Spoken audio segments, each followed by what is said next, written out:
എന്റെ 36-ാം വയസ്സിൽ ഞാൻ ആദ്യത്തെ പ്ലെയിൻ മേടിച്ചു, ലോണില്ലാതെ, സ്വന്തം പ്ലെയിൻ.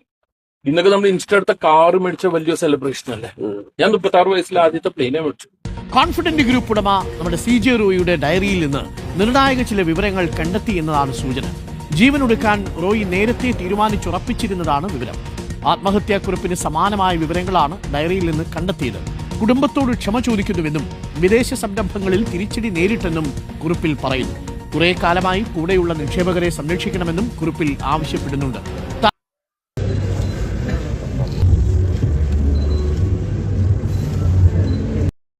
നമസ്കാരം ഗൈസ്. കോൺഫിഡന്റ് ഗ്രൂപ്പിന്റെ ചെയർമാൻ CJ റോയിയുടെ മരണം, അതായത് ആത്മഹത്യ എന്നുള്ള ഒരു ന്യൂസ്, അത് ഒരു മനുഷ്യർക്കും ഈ ലോകത്ത് വിശ്വസിക്കാൻ പറ്റാത്തൊരു സിറ്റുവേഷൻ ആണ്. കാരണം CJ റോയ് എന്ന് പറയുന്ന ഒരു വ്യക്തി കോൺഫിഡൻസിന് പകരം മറ്റൊരു പേരെന്തെന്ന് ചോദിച്ചാൽ ഇദ്ദേഹത്തിന്റെ പേരായിരിക്കും നമ്മളെല്ലാവരും പറയുക. അത്രയും കോൺഫിഡന്റ് ആയിട്ട്, അത്രയും വൈബ്രന്റ് ആയിട്ട്, അത്രയും പോസിറ്റീവ് ആയിട്ടുള്ള ഒരു മനുഷ്യൻ ഇങ്ങനെ ഒരു ആത്മഹത്യ ചെയ്യും എന്ന് പറഞ്ഞാൽ വിശ്വസിക്കാൻ വളരെയധികം ബുദ്ധിമുട്ടാണ്. ആക്ച്വലി ഞാൻ ഈ കഴിഞ്ഞ ദിവസം ജസ്റ്റ് ഇങ്ങനെ ഫോൺ നോക്കിക്കൊണ്ടിരിക്കുന്ന സമയത്ത് പലരുടെയും സ്റ്റാറ്റസ് കണ്ടിട്ട് ഞാൻ എടുത്തു നോക്കിയപ്പോഴാണ് പെട്ടെന്ന് ഞാനും ഷോക്ക്ഡായി. കാരണം ന്യൂസിലോട്ട് വരുന്നത് മുഴുവനും ഇങ്ങനെ നമ്മുടെ ED ഇതിന്റെ കാര്യങ്ങളും റെയ്ഡിന്റെ കാര്യങ്ങളും എല്ലാം. അപ്പോ ഈ മനുഷ്യൻ അത്രയും കോൺഫിഡന്റ് ആയതുകൊണ്ടും ഒക്കെ ഇദ്ദേഹത്തിന്, അതായത് സീറോ ഡെബ്റ്റ് കമ്പനിയാണ്, ഒരു ലോൺ പോലും എടുക്കാതെയാണ് അദ്ദേഹം ഇത്രയും കെട്ടിപ്പടർത്തിയത്. അപ്പോൾ അങ്ങനെ അത്രയും കോൺഫിഡന്റ് ആയിട്ടും എക്സ്പീരിയൻസ് ആയിട്ടുള്ള ഇദ്ദേഹത്തെ പോലത്തെ ഒരു ബിസിനസ് ഐക്കൺ, അല്ലെങ്കിൽ ഈ ഒരു വ്യക്തി ഇത് എന്തിനു ചെയ്തു, ഇത് ചെയ്തതാണോ, അല്ലെങ്കിൽ എന്തെങ്കിലും ബിസിനസ്സിൽ ഉണ്ടാവുന്ന ചില ശത്രുതകൾ കാരണം എന്തെങ്കിലും ഒരു ബിഹൈൻഡ് ദ അറ്റാക്ക് നടന്നതാണോ എന്നൊക്കെയുള്ള സംശയം എന്നെ പോലെ നിങ്ങളിലും ഉണ്ടായിട്ടുണ്ടാവും ഞാൻ വിശ്വസിക്കുന്നു. കാരണം എന്താണെന്ന് വെച്ചാൽ അദ്ദേഹത്തിന്റെ way of talk, way of handling the situation. ഇപ്പൊ അദ്ദേഹം പറയുന്നുണ്ട് 12 മണി കഴിഞ്ഞിട്ടാണ് അദ്ദേഹം ഒരു ഡേ കണ്ടിട്ടാണ് കിടന്നുറങ്ങാറുള്ളത്. അതേപോലെ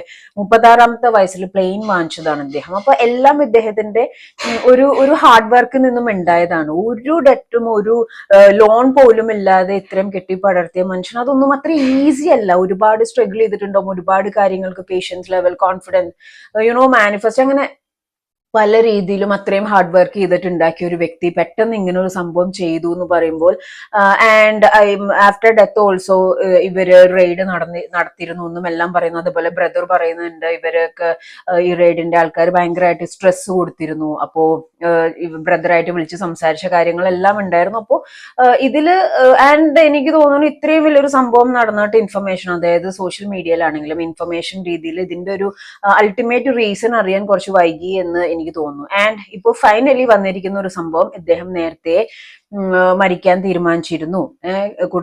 കുടുംബത്തിനോട് മാപ്പ് പറഞ്ഞുകൊണ്ട് ഇങ്ങനെ ഒരു ഗൾഫ് ഇതിലേക്കായിട്ടുള്ള ഒരു തിരിച്ചടി, അപ്പൊ അത് പിടിച്ചു നിൽക്കാൻ ഒരു എക്സ്ട്രീം സ്റ്റെപ്പിലോട്ട് പോവുകയാണ്.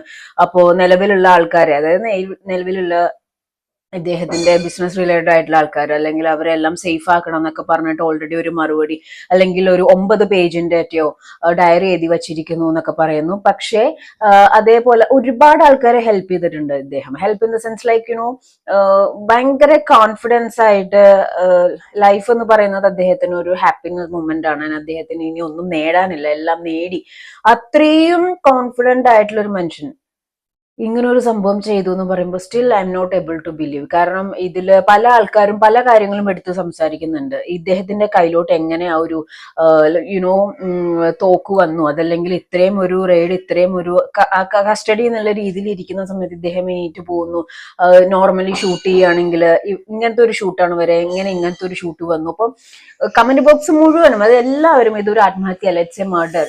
ഞാൻ പറയുന്ന ഒരു കാര്യം, ഔട്ട് ഓഫ് ദ ബോക്സ് ഞാൻ പറയുന്ന കാര്യം, പല സംഭവങ്ങളും പണത്തിന് മേലെ പരുന്തും വരത്തില്ല. വലിയ വലിയ വലിയ വലിയ ബിഗ് ഷോട്ടുകൾക്കും കൊലപാതകത്തിനെ സൂസൈഡ് ആക്കാനും ആക്സിഡന്റ് ഡെത്ത് ആക്കാനൊന്നും വലിയ പാടൊന്നുമില്ല. ഇദ്ദേഹത്തിന്റെ മരണത്തിൽ എന്താണ് ആക്ച്വലി സംഭവിച്ചത്? ഇപ്പൊ ഈ ഡയറിയുടെ കേസാണെങ്കിലും ഞാൻ കമന്റ് ബോക്സും എല്ലാം പോയപ്പോഴും, അല്ലെങ്കിൽ അങ്ങനെ ഒരു സംഭവം എഴുതി വെക്കുമോ? കാരണം ഇത്രയും കെട്ടിപ്പടർത്തിയ ഒരാള് ഇപ്പൊ ഇങ്ങനെ ഒരു തിരിച്ചടി കിട്ടിയിട്ടുണ്ടെങ്കിൽ അദ്ദേഹത്തിന് ചുറ്റും ഒരു കൂട്ടം ആൾക്കാരുണ്ട്. അദ്ദേഹത്തിന് സൊല്യൂഷൻ കണ്ടെത്തും, അദ്ദേഹത്തിന്റെ ഫാമിലിയായിട്ട് അദ്ദേഹത്തിന് ഡിസ്കസ് ചെയ്യാം, അല്ലെങ്കിൽ ഇഫ് എനിത്തിങ് ഹാപ്പൻസ് ഒരുപാട് ആൾക്കാരോട് ഡിസ്കസ് ചെയ്താൽ അദ്ദേഹത്തിന് സൊല്യൂഷൻ കിട്ടാനും ഇങ്ങനെ ഒരു എക്സ്ട്രീം സ്റ്റെപ്പ് എന്ന് പറഞ്ഞാൽ യുനോ അതൊരു സൂസൈഡ് ആയിട്ട് അദ്ദേഹം ഒരു എക്സ്ട്രീം സ്റ്റെപ്പിന് എടുത്തു എന്ന് പറയുമ്പോൾ എനിക്ക് ഇപ്പോഴും വിശ്വസിക്കാനാവുന്നില്ല. കാരണം എന്ന് വെച്ചാൽ ഒരു യുനോ ഈ അത്രയും പോയിന്റഡ് ആയിട്ട് അത്രയും കോൺസെൻട്രേറ്റ് ആയിട്ട് അത്രയും ഒരു ബ്രില്യന്റ് ആയിട്ടുള്ള ഒരാൾക്കാണ് ഇങ്ങനെ സംഭവങ്ങള് ഒന്ന് ചിന്തിച്ചു നോക്കിക്കേ. ഇപ്പൊ കടമുണ്ട്, ബിസിനസ് പൊളിഞ്ഞു, അങ്ങനെയൊക്കെ ആണെങ്കിൽ നമുക്ക് മനസ്സിലാക്കാം അദ്ദേഹത്തിന്റെ മാനസികാവസ്ഥ. അതേപോലെ അദ്ദേഹം കടുത്ത ഡിപ്രഷൻ സ്റ്റേജിൽ കൂടിയാണ് പോയിക്കൊണ്ടിരിക്കുന്നത് പറഞ്ഞു. ഈ മരണത്തിന് 4 ദിവസം മുമ്പുള്ള ഇൻസ്റ്റാഗ്രാം വീഡിയോസിൽ പോലും അദ്ദേഹം ഭയങ്കര ഹാപ്പി ആയിട്ട് ചില്ലായിട്ടാണ് നിൽക്കുന്നത്.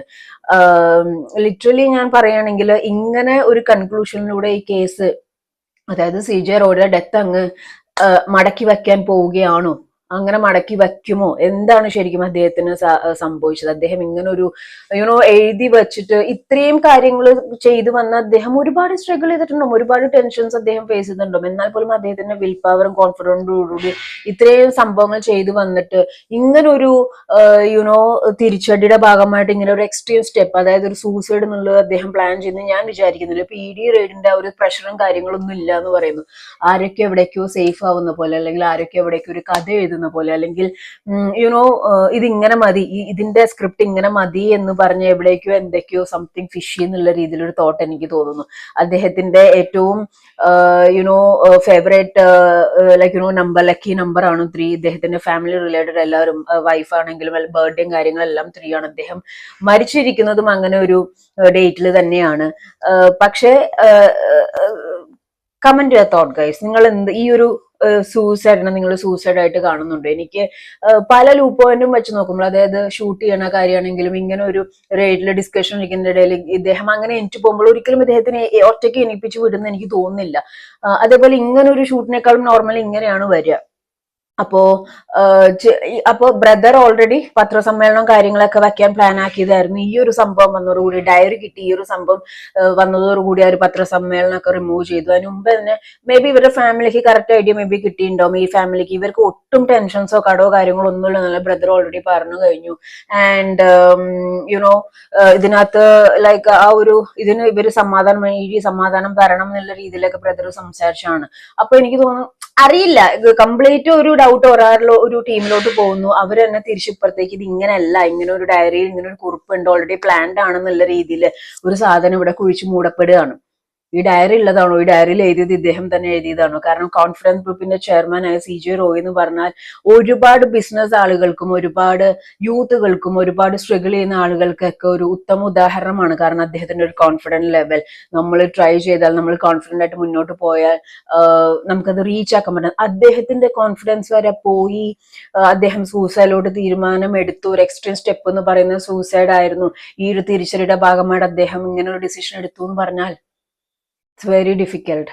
വിശ്വസിക്കാൻ ഭയങ്കര ബുദ്ധിമുട്ടുണ്ട്. 13ാമത്തെ വയസ്സിൽ ഒരു കാറ് നോക്കി നിന്നതിന് ആട്ടി അകറ്റപ്പെട്ട ഇദ്ദേഹം 36ാമത്തെ വയസ്സിൽ സ്വന്തമായിട്ടൊരു പ്ലെയിൻ വാങ്ങി. അത്രയും മൈൻഡ് പവർ ഉള്ള ഇദ്ദേഹം ഒരു ED റെയ്ഡിന്റെ ഭാഗമായിട്ട് സൂസൈഡ് ചെയ്തു അത്രേ. ഞാൻ വിശ്വസിക്കില്ല. നിങ്ങളോ?